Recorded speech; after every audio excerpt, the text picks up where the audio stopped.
Hey guys, I'm going to show you the accuracy of the sundial at Konark Sun Temple in India, built in 1250 AD. People still use it today to tell time. Let me show you a short clip of a tour guide figuring out the time, and then I will explain how the sundial works. 39 12 होने के लिए 39 minutes बाकी है मतलब 19 minutes. Yes. What is the time? As you can see, the sundial is pretty accurate and people are amazed by it. Let's take a closer look and see how it works. The sundial has 8 major spokes that divide 24 hours into 8 equal parts, which means that the time between 2 major spokes is 3 hours. There are 8 minor spokes as well. Each minor spoke runs exactly in the middle of 2 major spokes. This means that the minor spoke divides 3 hours in half, so the time between a major spoke and a minor spoke is an hour and a half or 90 minutes. Now, at the edge of the wheel, you can see a lot of beads. If you observe carefully, you can see that there are 30 beads between a minor and a major spoke. So the 90 minutes are further divided by 30 beads. This means that each bead carries a value of 3 minutes. The beads are large enough so you can also see if the shadow falls in the center of the bead or on one of the ends of the bead. This way we can further calculate time accurately to the minute. The sundial shows time in an anti-clockwise fashion. At the top, the major spoke stands for midnight, and this spoke stands for 3 a.m., and this one for 6 a.m., and so on.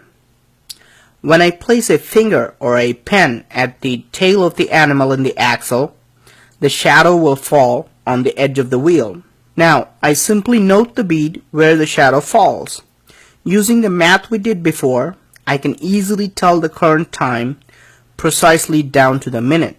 Imagine how much time and coordination would have happened between the astronomers, engineers, and sculptors to create something like this 750 years ago. If you're observing closely, you would have 2 questions in your mind right now. The first question would be, what happens when the sun moves from east to west? Since the wheel is carved on a wall, the sun would not shine on this wheel at all. How can we tell time in the afternoons? Now, the Konark temple has another wheel or sundial located on the west side of the temple as well. You can just use the other sundial that will work perfectly from afternoon until sunset. This is the second and the most interesting question. How do you tell time after sunset? There would be no sun and hence no shadows from sunset till the next morning's sunrise. After all, we have 2 sundials in the temple which work only when the sun shines. To this question, I want to point out that the Konark temple does not just have 2 wheels like this. The temple has a total of 24 wheels, all accurately carved, just like the sundials. Have you heard of the moon dial? Do you know that the moon dials can work just like the sundials during nighttime?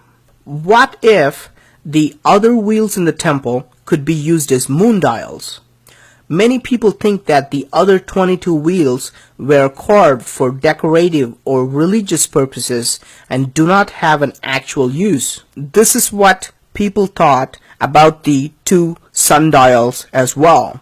Believe it or not, people thought that all the 24 wheels were just carved for beauty and as Hindu symbols. About 100 years ago, it became known that this was a sundial when an old yogi was seen calculating time secretly. Apparently, selected people were using these wheels for generations and for 650 years no one else knew about it. They say that when they asked him about the purpose of the other 22 wheels, the yogi refused to talk and simply walked away. And our knowledge of just these two sundials themselves is actually very limited. You can see how there are multiple circles of beads. You can see carvings and markings all over these sundials, and we don't know the meaning of most of them. For example, this carving on a major spoke has exactly 60 beads. Notice how in some carvings you can see leaves and flowers, which may mean spring or summer. Notice how in some carvings you can see lemurs mating, which only happens during winter time. So these sundials could have been used as an almanac for a variety of different things. Now, if this is how much we know about these two sundials, you can understand how limited our knowledge is about the rest of the 22 wheels. Notice that there are clues on these wheels that people have overlooked for centuries. Notice how a woman wakes up and looks at a mirror in the morning. Notice how she is stretching, being tired and ready to go to sleep in the evening. And you can also see that she's engaging in sexual activity during night. For centuries, people have ignored these hints and thought that these were carvings of Hindu goddesses. This is also a perfect example of how people think ancient, unexplainable carvings are just for beauty or religious purposes. If ancient people spent a lot of time creating something, there is a very good chance that it was done for a valuable scientific purpose. Thank you for watching.